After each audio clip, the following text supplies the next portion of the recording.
PLUSH selling, P-L-U-S-H. There are 5 principles behind a successful value-added sale. The U stands for unique.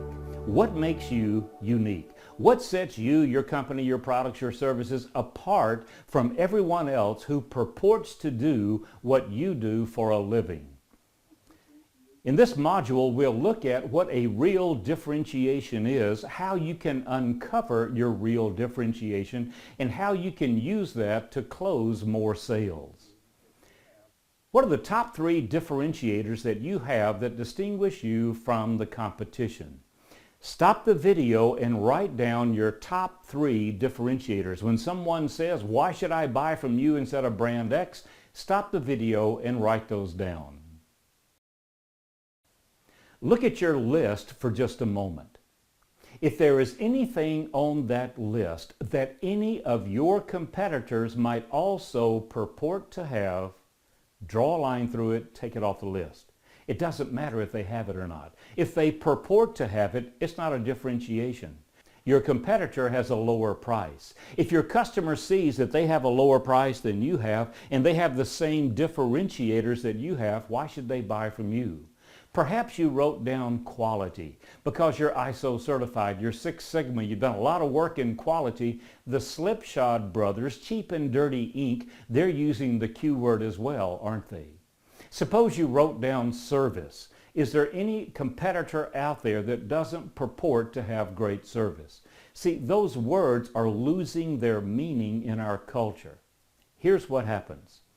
A differentiation deteriorates to a characteristic the first time one of my competitors uses it. A differentiation deteriorates to a characteristic the first time one of our competitors starts using it.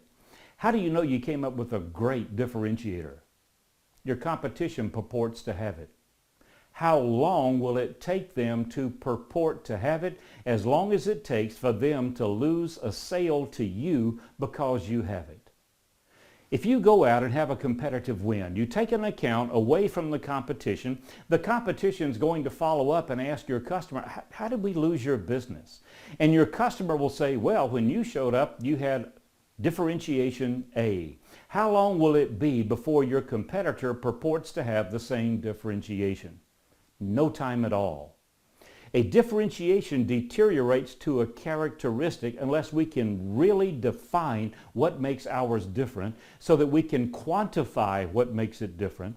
And it further deteriorates to a given once enough of our competitors are using it. The easiest trap to fall into in value-added selling is pushing a given as if it were our differentiation. I've fallen into it many times myself. It's so easy. We come up with a differentiator. Customers love it. We go out and we can close sale after sale on that differentiation, not realizing the competition is catching up with us. The competition purports to have it. The competition purports to have that or something better. The easiest trap to fall into in value-added selling is pushing a given as if it were our differentiation. How do you find out what your real differentiation is? Ask your customers. Ask your customers. Within 30 days of closure of every significant sale, I like to think that someone from the leadership team, management level, executive level, contacts the customer with the salesperson's permission. Relationship selling is a redundant term. All selling is relationship selling. Relationships exist between salespeople and customers. So we don't meddle in a client relationship without the salesperson being involved. So someone from the leadership team with the salesperson's permission contacts the customer, thanks them for the order, and asks them one question. How did you pick us? How did you select us?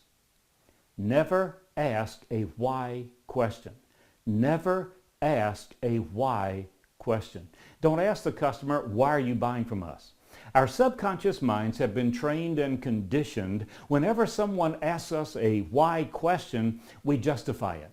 We explain it. When your mom said, why did you do that? You immediately started coming up with excuses and reasons why you did that. Well, that carries through for a lifetime. So instead of asking the customer, why did you choose us? Ask them how they chose you. What was their criteria? What did they see in your organization that made them choose you over everyone else? What you will find is what they are choosing as a differentiator may be something you haven't thought of. It may be something you can add to your list of differentiators. There are other companies in their industry who might also use that as a differentiator for them. So when we look at the U in PLUSH, unique, what is your real differentiation?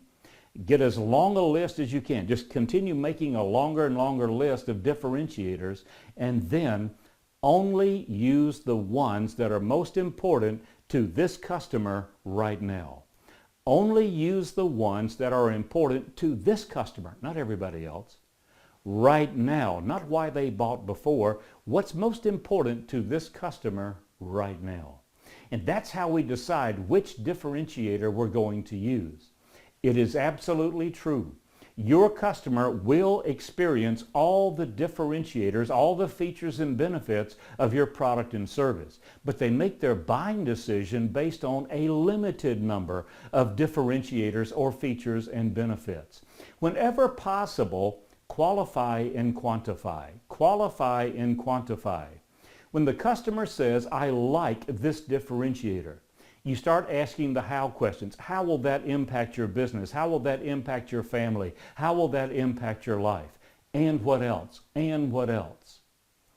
Once you have a long list of how this will impact them, go back to the top of the list and work your way down again. See if you can put numbers on it. Mr. Customer, Ms. Customer, you said it would impact your business this way. What would that be worth to you? And what else? And what else? They may give you dollar. They may give you man hours. They may give you quality of life. Whatever they give you, start writing that down. Why would you be doing that?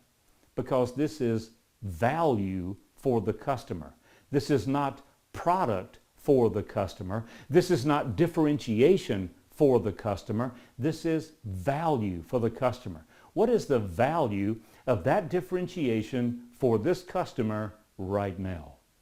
So in summary, make certain that your differentiation is still viable. A differentiation deteriorates to a characteristic the first time one of our competitors uses it. It further deteriorates to a given once enough competitors are using it. So let's make sure we keep our list of differentiators fresh, and we only use the ones that are most important to this customer right now. In the history of recorded time, no customer has ever said your price is too high and meant it. Teach others.